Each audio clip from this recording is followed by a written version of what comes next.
From noon until 3 in the afternoon, darkness came over all the land. About 3 in the afternoon, Jesus cried out in a loud voice, "Eloi, Eloi, lama sabachthani," which means, my God, why have you forsaken me?"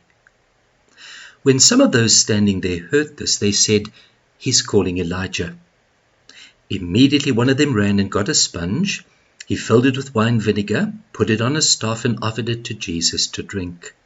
The rest said, "Now leave him alone. Let's see if Elijah comes to save him." And when Jesus had cried out again in a loud voice, he gave up his spirit. At that moment the curtain of the temple was torn in two from top to bottom. The earth shook, the rocks split, and the tombs broke open. The bodies of many holy people who had died were raised to life. They came out of the tombs, and after Jesus' resurrection, went into the holy city and appeared to many people. When the centurion and those with him who were guarding Jesus saw the earthquake and all that had happened, they were terrified and exclaimed, "Surely he was the Son of God." From noon until 3 in the afternoon, darkness came over all the land.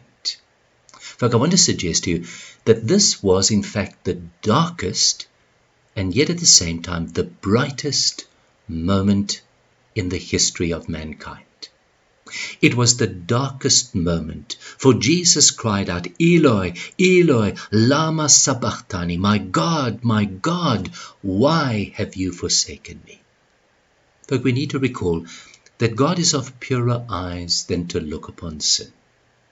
As Jesus there upon the cross took upon himself our sin, as Jesus became sin for us, and God saw the sin that his Son had become for us, God could not look upon him, and so turned his face, turned his back on his Son.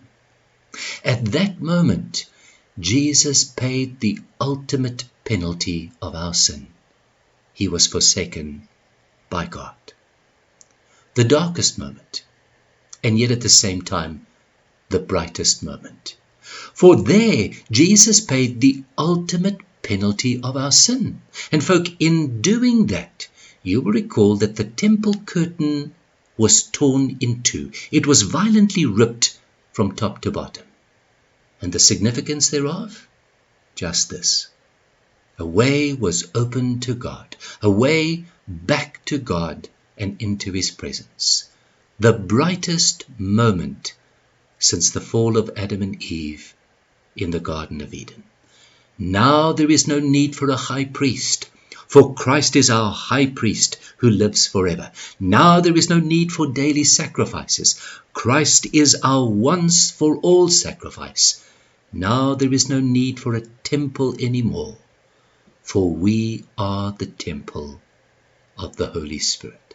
Folk, that was the power of the cross.